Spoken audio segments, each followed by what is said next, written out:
来看前一站奶鸡的大出，产地介绍是真歹。南投中寮乡的银景林农产行，就用比市场较悬的介绍哦，买奶鸡来烘。除了网购会当帮助农民有稳定的收入，烘好卖出去的奶鸡肝利润哦，卖部分提供给地方用来照顾时代。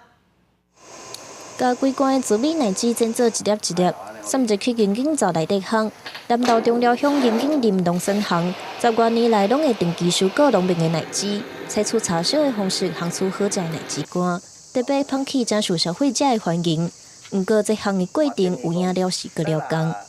整个程序来讲的话，就是现在我们开始烘焙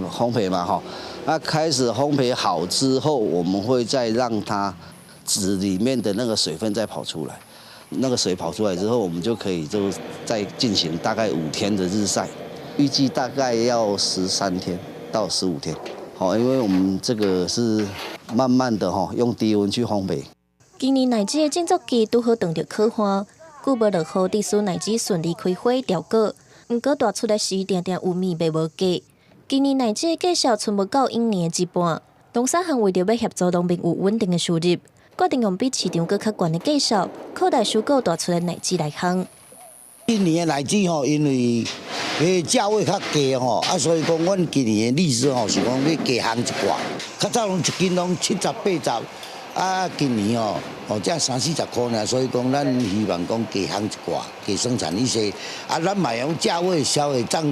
低吼，互甲咱照顾咱的爱心人士、善心人士吼，会当食到较便宜的荔枝干安尼。农产行表示，有个会烘2000斤的紫米奶鸡肝，毋但帮助在地农民较无收益，因阁拍算家卖奶鸡种的钱，用来帮助地方的公所替老大人送餐。互居家照顾的服务会当愈顺利推动。记者综合报道。